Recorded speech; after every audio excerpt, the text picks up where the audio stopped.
Alden may tinatagong lungkot daw sa kabila ng saya ni Alden sa Siargao. Iyan at marami pang items sa vlog na ito mga kasembreros. Unaan ko ito, si Alden po ay spotted doon sa may isang venue. Parang isa siyang opisina, no? Something like that mga kasembreros. Dito ay parang papasok si Alden mga kasembreros na naka-sleeveless kasama si Laysam of course.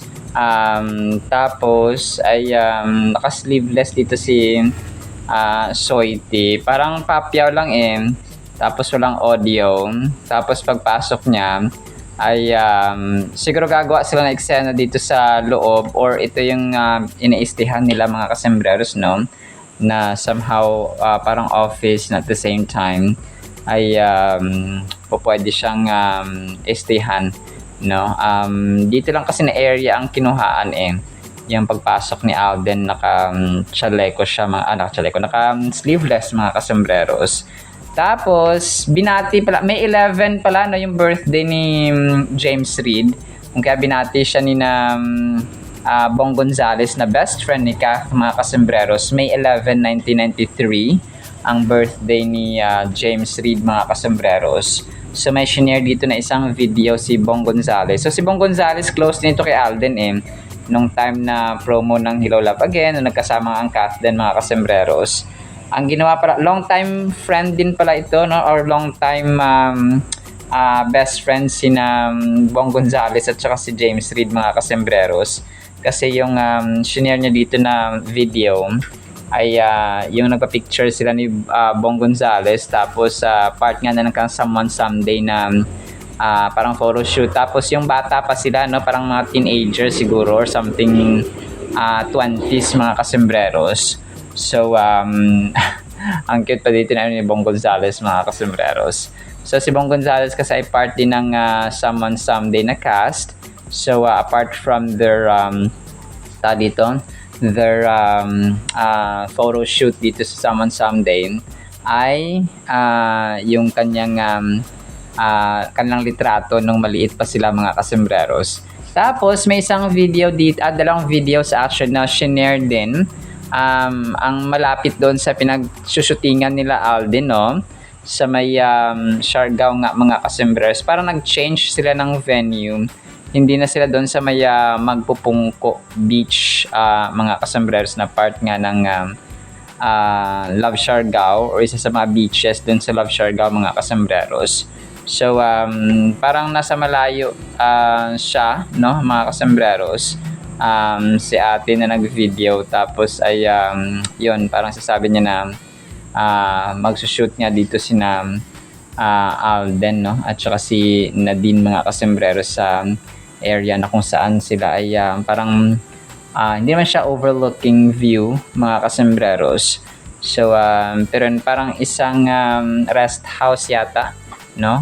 Yung pagsushootingan dito ni Nadine at saka ni Alden mga kasembreros. Ito pala ay sa Pacifico Beach, no mga kasembreros. So dalawang videos yung pinost ni Ma'am Janine sa kanyang Facebook page mga kasembreros.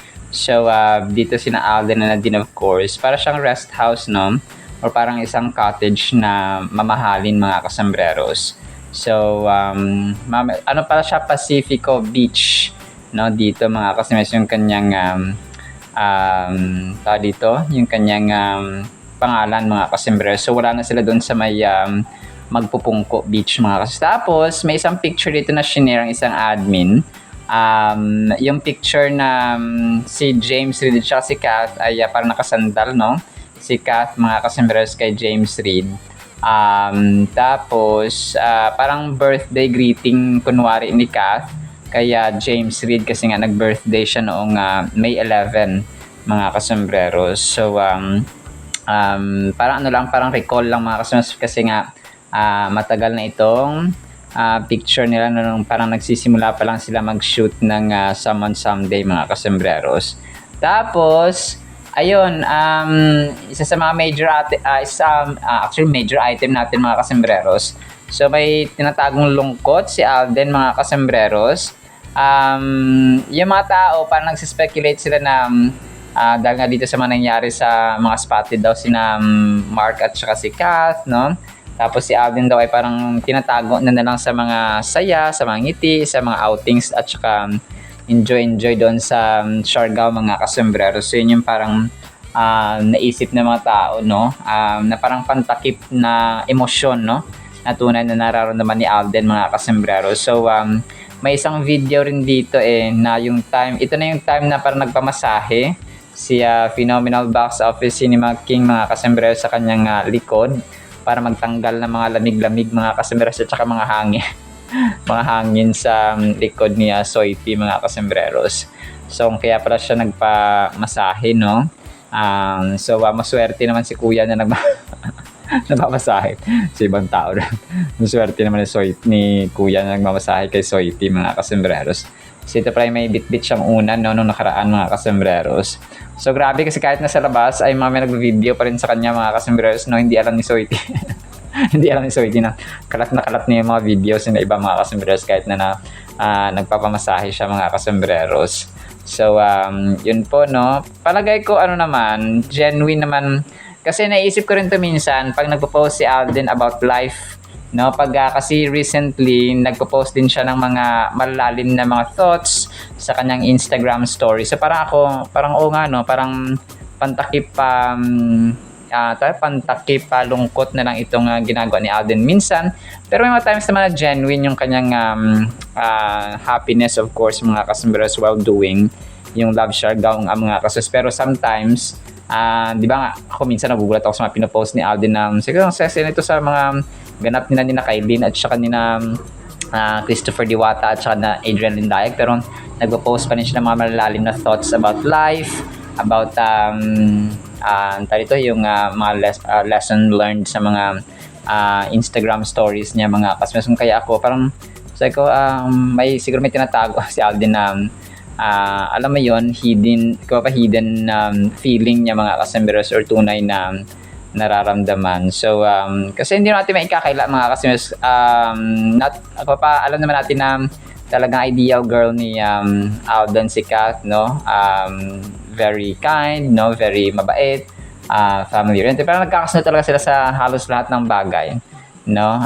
Tapos yung morena, no, talagang morena siya mga kasembreros. So dati palang crush na talaga niya si Kath mga kasembreros, even during interviews, nung hindi pa nagsisimula ang Hello Love Again na shoot nila mga kasembreros, ay talagang andun yung paghanga niya, no, talagang morena, no, talagang ina-emphasize niya parati na morena yung gusto niya mga kasembreros during interviews. And yung sa yung kilig niya sa interview nila na parang pinakaunang appearance na sa Guillermo Mendoza Memorial Scholarship Foundation, no, mga kasembreros. So isa pa yon. So talagang ideal, no, and sa ngayon talagang hindi kasi priority ni Alden yung love life, and then issue pa itong kay Mayor Marcal. Kaya parang sabi niya na parang nagtatago na lang ng feelings si Alden or ng kanyang totoong nararamdaman sa ngayon mga kasos. Pero let's just wait and hope and pray mga kasembreros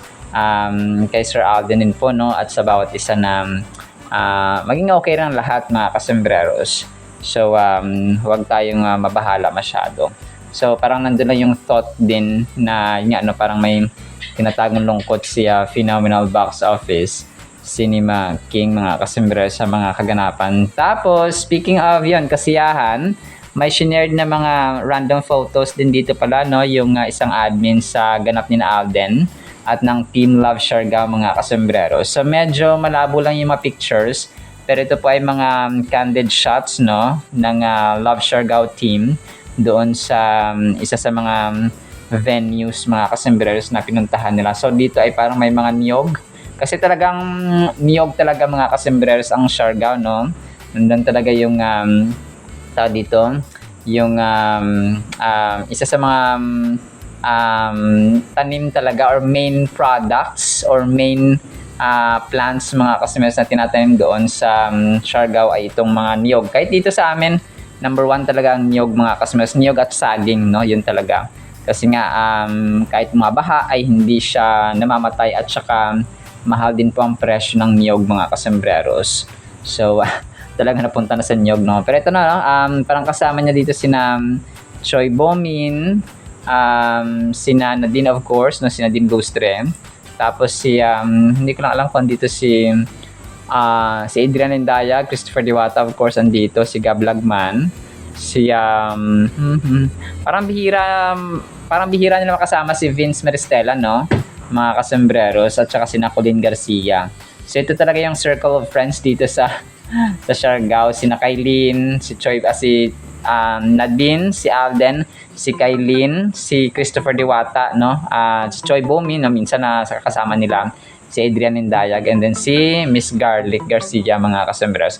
So ito yung parang pinaka-close or circle of friends nila Alden, mga kasembreros, dito sa dito sa kanilang set, mga Tapos natutuwa ako dito sa isang post, mga kasembreros, or comment, kasi yung isang admin, hindi ko na ipa-flash, no? Parang na-recall niya kasi kagabi yung eksena ng Hello Love Again, mga kasembreros, doon sa picnic nila. Tapos ang comment dito nakakatuwa, mga kasembreros. Sabi ni Mary Ann Liboon 22 hours ago, sobrang tisoy talaga ni Alden sa personal at sobrang ganda ni Kath sa personal. Grabe, di ko nakakalimutan yung araw na yon. So parang present para siya doon sa si May Ann Liboon. Parang present yata siya sa mall tour, or nakita niya siguro sina Alden at Kath, mga kasembreros, sa set doon sa Canada or Calgary, Canada, mga kasembreros. So kung kaya niya nasabi na ganoon, no, na sobrang ganda, no, ng sobrang ganda at pogi ng Kath din, mga kasembreros. So which is definitely true, mga kasembreros, no? Talagang gwapa at gwapo sila. Tapos si Sylvia Bell, pinost nila dito, mga kasembreros, yung mga queens of Philippine drama. Si Judy Ann, si Kath, si Angelica Panganiban, Angel Locsin, at si Bea Alonzo. So si Kath, may mga series din pala sila, no? Mga kasembreros. So si Maha Salvador, pwede rin dito.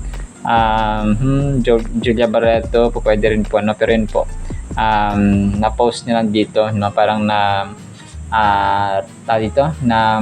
isipan niya lang po, mga kasembreros, na i-post. Tapos may isa rin ditong post about sa kay Kath at saka Melin Dizon at saka kay Jong Hilario, no? Si Ma'am Donna May Landicho, ang daming likes, 1,000 likes, mga kasembreros.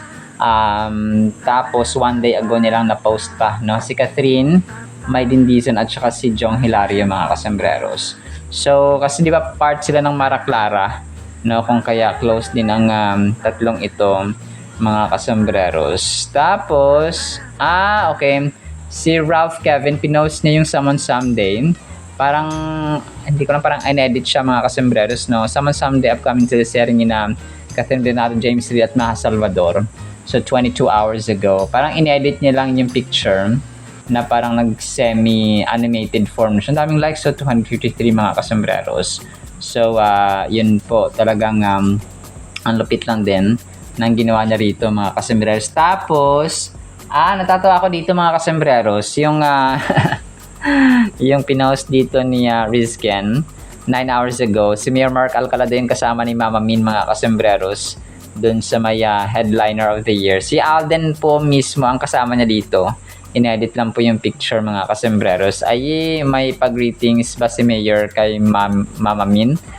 Sabi niya dito, no, 302 reactions. So ang dami, Happy Mother's Day, Tita Min, stay pretty always. So na-clarify na natin ito na galing po yun kay Kuya John Valle ni Kath, mga kasembreros, at hindi kay Mayor Mark Alcalá dun sa previous natin na vlog kagabi, mga kasembreros. So kung kaya hindi po ito galing kay Mayor Mark Alcalá. At saka itong picture, hindi po ito si Mayor Mark Alcalá dito, ito po ay si Alden Richards nung tumanggap sina Alden at Mama Min. Actually si Kath dapat dito. Tumanggap sila ng headliner of the year.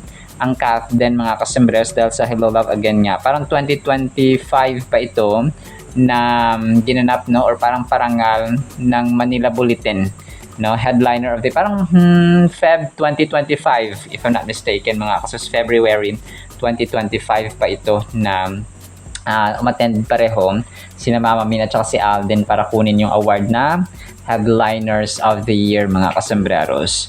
So kasi 'di ba, grabe yung dito yung nagawa ng Hello Love Again na pelikula kung kaya naging headliner. Kumaga pa talk of the town mga kasembreros ang Hello Love Again dati. So kung kaya pinarangalan silang headliner of the year or headliners of the year mga kasembreros. So yun po, no. Pero ito as I've mentioned ay edited lamang po ang picture na ito mga kasembreros. Ang tunay na kasama dito ni Mama Min ay si Tisoy, no, mga kasembreros and mga ka-dinatics. So tapos yung greeting, no, galing yan kay John Valle, hindi kay na lahat inedit nilang mga kasembreros, no. Hindi po galing kay Mayor Mark Alcala, kundi galing kay kuya niya John Valle na kanyang kuya-kuya at part ng kanyang glam team mga kasembreros.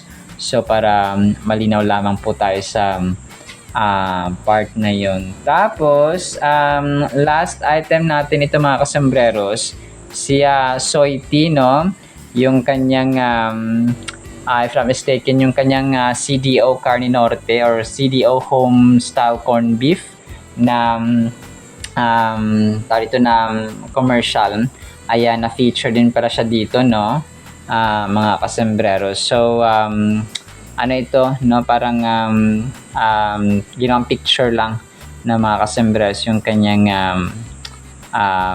ito yung pinost dito mga kasembreros. Ito pa ay pinost ni The Mixed Topic Celebrity 13 hours ago mga kasembreros. So more endorsements to come, Alden. Very handsome man and kind. Definitely, no? Napaka-handsome niya mga kasembreros and kind and humble and God-fearing na tao mga kasembreros. So, nasa kanya na ang lahat. Nasa iyo na ang lahat. So, joke lamang po. So, yan lang actually sa ating Kathleen items. So, ayun, piplay ko yung ano pala dito, yung voiceover ni ate na kung saan ay nag-voice over siya habang spotted niya sina Alden and Nadine sa set ng Love Siargao. And then, ang salita ng Panginoon na sobrang mahalaga po sa ating buhay. Isang pinagpalang araw po sa bawat isa. Hello guys! Ito nga pala ang update ngayon guys. Andyan sila ni Alden Richards tsaka si Nadine Lustre sa ilalim ng homestay kasi mag-shoot sila dito sa Pacifico Beach. Ayan guys. Tingnan nyo guys si Alden Richard.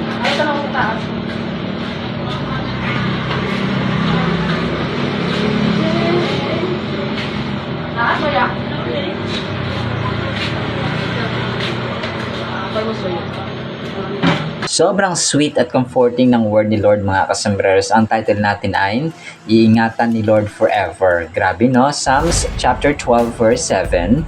You shall keep them, tayo, O Lord, you shall preserve them from this generation forever. So kung kaya ang title natin ay Iingatan ni Lord Forever mga kasembreros. Sa mundong ito, wala talagang forever. Kaya sabihin natin na, natagpuan ko na yung akong forever, yung aking partner sa buhay, yung aking jowa, yung aking kasintahan, etc. etc. So, hindi po totoo na forever. Yes, siguro lifetime sa mundong ito mga kasembreros. Pero yung pag-iingat ni Lord na ito ay hindi lang dito sa physical world natin, sa earth mga kasembreros. So, ang kanyang pag-iingat kasi ay hanggang sa kabilang buhay. So, mapa-earth, mapa-heaven, mga kasembreros, ay ando ng Diyos natin na nag-ingat. So, sabi niya, you shall keep them, O Lord, you shall preserve them from this generation forever. So, grabe, no? Yung mga faithful, yung mga tapat sa Diyos, mga kasembreros, yung sinasabi dito, na iingatan ng Diyos, ikikip ng Diyos, mga kasembreros, yung mga taong tapat sa Kanya at saka nananalig sa Kanya habang buhay, mga kasomberos. So kung kaya kung sa ating mga tao, kapag may nangako sa atin, kapag may sabing ingatan kita, mamahalin kita, alagaan kita, and so on, mga kasomberos, ikikip kita.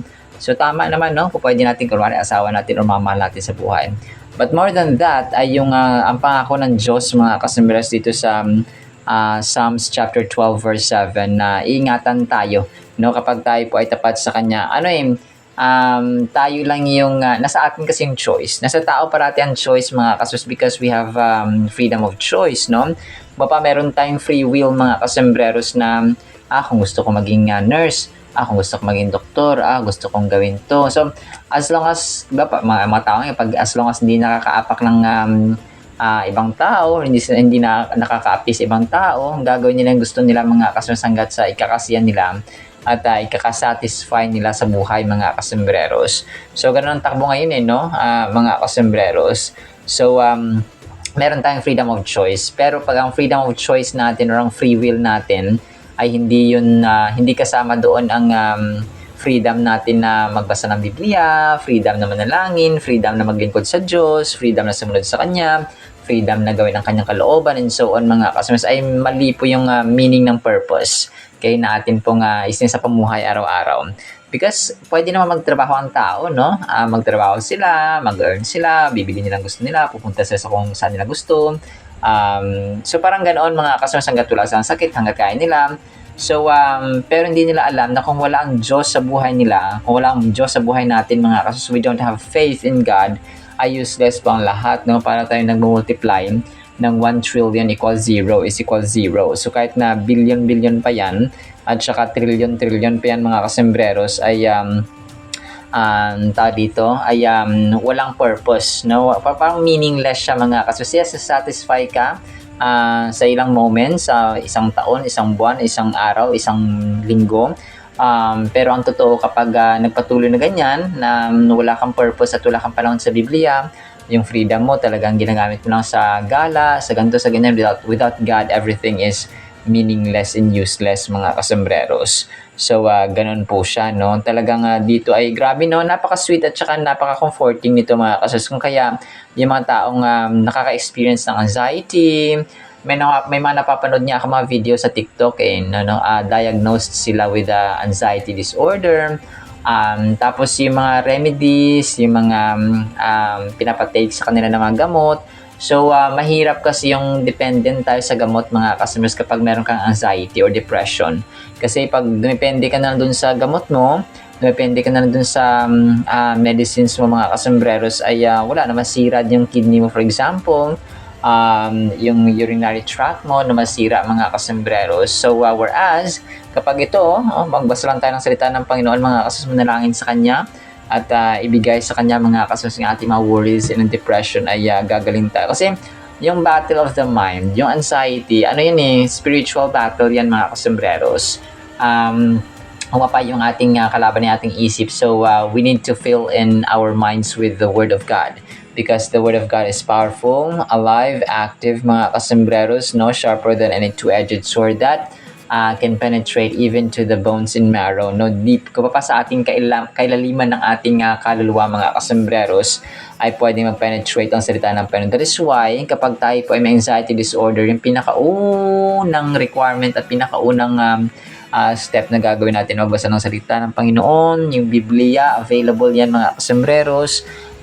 And then, pwede tayo mag-download sa Play Store ng anumang versions ng Bible na gusto natin, no? New King James Version, New American Standard Bible, New Living Translation, New Life Version, kahit Tagalog, meron, mga kasembreros, sa Play Store or sa Apple Store. I-type nyo lang po, mga kasembreros. So, available na yung mga Bibles, mga kasembreros, no? Online man or print. No, pag print, syempre bibilhin niyo yan, mga kasembreros. May mga simbahan naman na namimigay ng ng Holy Bible na libre. So you can also approach them, mga kasembreros. Psalms 12 verse 7 highlights the promise of God to protect and keep His people. The psalmist expresses a profound trust in the Lord's ability and willingness to preserve His faithful ones throughout generations. So yun siya, na-imagine nga natin, di ba? Yung lolo ko na 93 years old ngayon mga kasembreros ay ilang generations na ba yung kanyang naabutan. Kasi may apo na siya sa kuko eh. Yung kunwari si nanay, 'di ba? Yung kuya ko may anak na. Yung anak ng kuya ko may anak na rin. So apo sa tuhod ng mga kasembrero. Hindi lang apo sa tuhod, apo na sa kuko. Apo na sa kuko, apo na sa kalingkingan. So yun siya, no? Kasi yung kuya ko, apo na, 'di ba? Apo na kami ng lolo pinong ko. So dahil apo na kami ng lolo pinong ko, may apo na rin, may anak na rin yung apo niya, tapos may anak pa rin yung apo niya. So apo sa tulo. So apo na nga sa kuko. So grabe, no? 4 na generations na ang nabutan ni Lolo. 5 actually, no? Kasi anak niya. Tapos ang anak ni nanay, anak kapatid ko, kami. Tapos anak pa niya. Tapos anak pa ng apo niya. So 5 generations. Si nanay, si kuya, anak niya. 4 na generations. So, grabe, no? Bihira yung ganun mga customers na 4 na generations yung ano. Kasi maximum talaga 3 na naabutan ng isang tao na buhay pa mga kasus. Pero pinagpala. At sa awa ng Panginoon ay buhay pa ang lolo ko mga customers. At maliksi pa, no? Naglilinis-linis pa siya minsan ng kanyang paligid mga kasus. Nagwawalis-walis siya. So sa awa ng Diyos ay malakas pa si lolo mga kasembrero. So it is by His grace and favor talaga mga kasus yung mahabang buhay. We live in a world that often feels chaotic and uncertain. In this verse reassures us that amidst trouble, God remains our steadfast protector. He is not distant or indifferent to our plight. Rather, He is actively involved in our lives, safeguarding us from harm. So talagang yung pangako niya na protection, security, and then solution mga kasombrero. So ang tao kasi tao dito, may wisdom, di ba? Yung strategy, yung solution sa problema ay galing yun sa Diyos, no? Kapag malusutan yung problema mo, masolve mo mga kasombrero, no? Wisdom yun mula sa Panginoon. So kung kaya dapat natin siyang pasalamatan kapag na-solve niya ating problema. Well, definitely yung problema naman na nasa tama. Kasi baka problema mo paano magnakaw, so hindi mo tawag dito, parang gumawa ka ng paraan para makapagnakaw talaga. So mali din po yun mga kasombrero. So doon lang tayo sa tama at mabuti. As we contemplate the meaning of this verse, we can see that it brings hope not just for ourselves, but for the future generation. So ganda, no? Sa mga susunod na generation na mga anak, mga kasus. The psalmist emphasizes that God's protection extends beyond the present moment. This is a powerful statement of faith and confidence that God is ever watchful over the people who love and trust Him. So yung mga nagmamahal at nananalig sa Diyos, mga kasumers, para lang yun kunwari yung kaibigan mo, hindi mo siya kailangan kasi kaya mo naman yung sarili mo. Let's say, classmates for example, or kung sino man dyan. So, wala mong sagutan ang iyong problema or ang iyong assignment o ang project mo. So, you do need someone else, no? So, parang ganoon siya. So, kung kaya mo lang sa sarili mo, hindi mo na kailangan ng ibang tao. So, pero dahil ang Diyos natin ay overall powerful at saka keeper natin mga kasaswi, kailanganin natin siya. No, kailangan magtiwala tayo sa Kanya, kailangan mahalin natin siya mga kasus at pagtiwalaan natin sa lahat ng season at pagkakataon ng ating buhay mga habang tayo po ay nabubuhay. So ganun po siya, no? Kasi hindi naman lahat ng tao may pagmamahal sa Diyos no? Hindi naman lahat ng tao ay nagbibigay ng panahon sa Biblia, sa panalangin, no? Sa paggawa ng kanyang kalooban. So doon mo malalaman na hindi lahat ng tao ay mahal nila ang Diyos. Because if they love God, they will spend time with God, no? Kasi kung mahal nila ang asawa nila sa isang araw, pag hindi nila nakakasama, hindi nila nakakausap, talagang maghanap sila ng paraan, no? Ganoon yun. Kapag mahal mo ang tao, you will spend time with them or with him or with her, mga kasombreros. So, ganoon din po sa Diyos, no? Ang kanyang salita, no? Yung Holy Bible, mga kasombreros, if you spend time reading, meditating and studying His Word. So yun na po yung yun po yung parang patunay or proof na mahal natin ang Diyos, mga kasus. So we cannot say that we love God kung wala tayong panahon at oras sa Biblia, mga kasombrero. So puro lang tayo cellphone, gala, no, kain, trabaho sa bahay, trabaho sa opisina, and so on. So, hindi balance ang ating buhay. So, ibig sabihin, hindi natin mahal ang Diyos because we don't spend time with Him. So, as simple as that. The phrase, this generation, indicates that the challenges we face may change, but God's protection is unwavering and eternal. He has a plan for each of us and holds us steadfast through life's trials. So, yun siya. No? Talagang pagtiwalaan natin na ingatan tayo ng Diyos sa lahat ng generation, sa lahat ng season, mga kasabang tayo po ay nabubuhay and even after death, mga kasunod, kung tayo po ay nasa heaven na. So, ganun po katindi ang Diyos natin, mga kasambreros. Kasi nga siya ay forever, mga kasambreros.